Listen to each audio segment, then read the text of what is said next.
Bonjour, bonjour, bonjour. Hello, my little Kentucky Fried Turkeys. How are you? Welcome to my humble abode, Tugs Forlock, also known as Studio One of the Part-Time Broadcasting Corporation. Brought to you not live by me, Robert Amy. How are you? How was your day? It's Friday. That means it's crunchy day.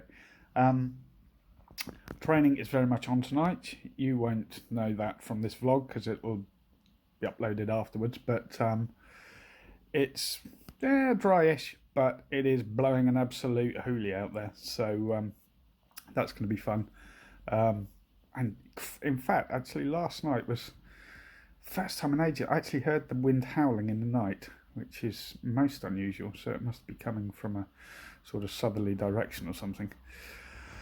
So yeah, it's going to be windy, but it's going to be fun. Don't forget, if you want to, you can dress up, or you can wear your Christmas sweaters, or your Christmas hats, or your Christmas baubles, or whatever you want to do. Anything Christmassy, and it doesn't have to be Christmassy. So I've just contradicted myself there in one sentence flat. But there you go. I'm allowed to do that because I am the head coach. So there you go. Essentially, you can wear what you want, and it'll be smashing. It's the last time we'll meet up before Christmas, but this time next week is Christmas Day, so you haven't got long to wait for Satan to not Satan, I always get those confused. Santa, get the letters the wrong way round. Satan comes down your chimney, doesn't he? Mind you, he's used to the heat, I suppose. So yes, so I look forward to seeing him in a bit. Today's Christmas tradition is the tradition of giving the coach lots of presents and money, bags of money. It goes back to the days of the Romans, the Greeks and the Druids, but particularly the Romans. In the Colosseum, people used to, when they had the gladiators out, of course all the gladiators had a coach, and people used to throw bags of money at them and pork pies. So I've just made that up. Of course I have. Today's tradition is the history of the stocking, and we're not talking about Anne Summer's finest hosiery, unfortunately. We are talking about hanging a stocking up for Christmas. So whether it be on the end of your bed or by the fireplace, which is less likely these days because there are less fireplaces, or wherever you hang your stocking. So I shall head over to my trusted steed and read you what it says on the good old interweb. So I shall see you in a bit. It probably will take me about 5 seconds to get over there, so you might want to, I don't know, vacuuming rugs or something like that, I don't know. So here we go. Dun dun dun dun da da dun da dun dun dun dun. We're here. Incredibly, we've made it already. So here is what it says about stockings, and for this I have gone onto a website called the Vintage News, because you know I do like stuff vintage anyway, and I shall narrate what it says. And I quote verbatim. The coziness of relaxing by the fireplace with a cup of tea and cookies while looking at decorative Christmas stockings. You can tell this is American again, can't it? Cookies. Biscuits. Hanging down, reminiscing about carefree childhood memories of when being a good boy or girl during the year was rewarded with goodies stuffed into those large festive socks. We all get socks for Christmas, don't we? Especially if you're male. It's the law. We've had this discussion. Apparently, we should always get socks and a Lynx Africa box set. Anywho, the hanging of stockings by the fireplace is one of the most popularly observed Christmas customs. However, the fireplace is not the exclusive option. People who don't have one hang their stockings on doorknobs, windowsills or bedposts. Don't worry when Christmas Eve arrives, Santa Claus will find them anyway. But whatever was the origin for this long-held tradition? Well, I don't think this gives a definitive answer, because I don't think there is. I don't think anybody knows for sure. A lot of it is, like many Christmas traditions, is steeped in folklore. But anyway, while there is no single account that defines it, there are a few legends that illustrate the custom of hanging Christmas stockings.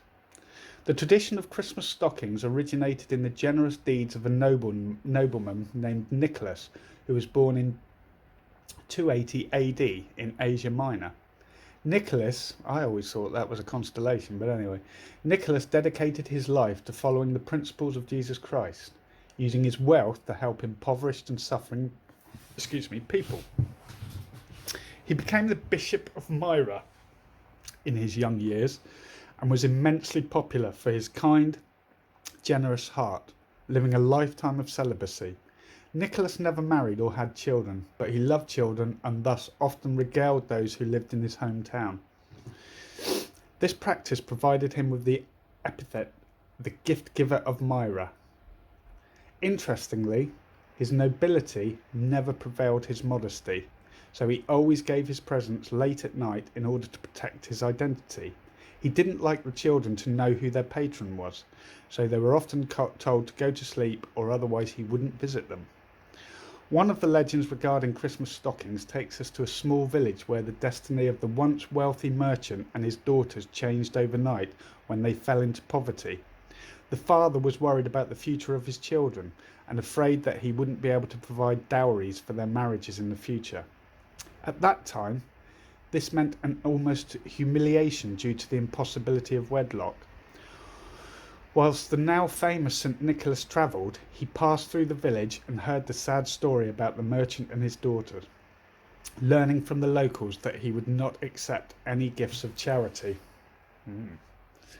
One night, while he was riding his gorgeous white horse, he stopped at the merchant's home and threw 3 bags filled with gold coins down the house's chimney. The bags fell down right into the girls' stockings, which were hung by the fireplace to dry. The next morning, the daughters and their father discovered the coins and jumped for joy. The young women married happily and prosperously, so obviously their story had a happily ever after. The details of their story spread amongst the villagers, whose children began hanging their stockings by the fireplace, hoping to receive presents from St. Nicholas. Sounds highly unlikely to me, but we'll go with it because it's Christmas. Another amusing legend that explains the tradition of Christmas stockings derives from the Dutch folklore. In the Netherlands, Santa Claus, called Sinterklaas in Dutch, and his fellow assistant, Black Pete or Zwarte Piet, annually dock in the harbour of a different city. When they disembark, Sinterklaas and his pal travel around upon a white steed and a mule. The children impatiently wait for their arrival and prepare special treats of hay and carrots, which they place in their wooden clogs.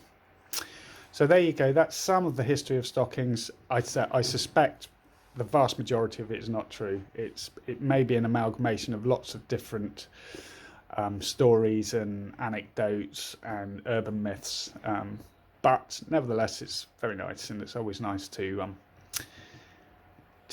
read stories like that at Christmas, I think.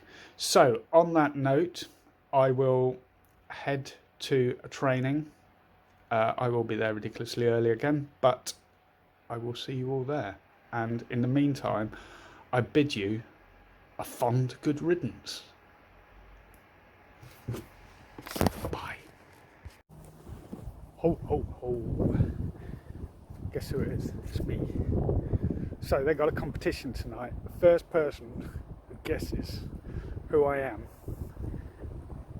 or who I'm dressed as, wins a Santa Claus hat. So we're here. It's a bit windy.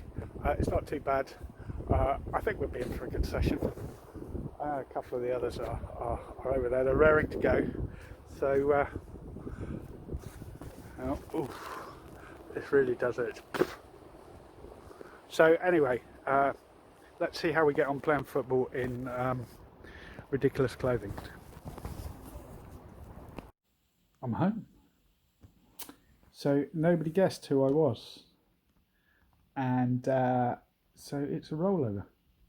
The prize is a rollover. I'm just kidding.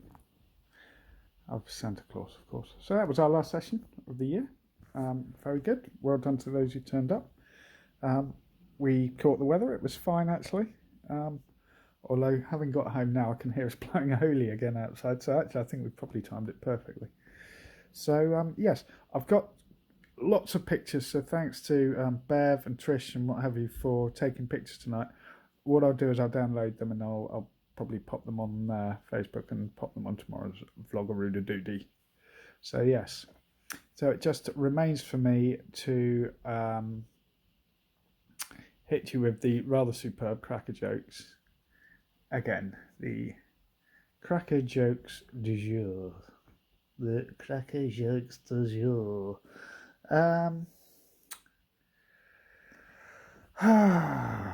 Why does Santa never get beaten up? Because he's got a black belt. He has, he's got a black belt. He's really got a black belt. What happens if you eat too many Christmas decorations? Well, sadly, you get tinselitis. Tinselitis. Be safe.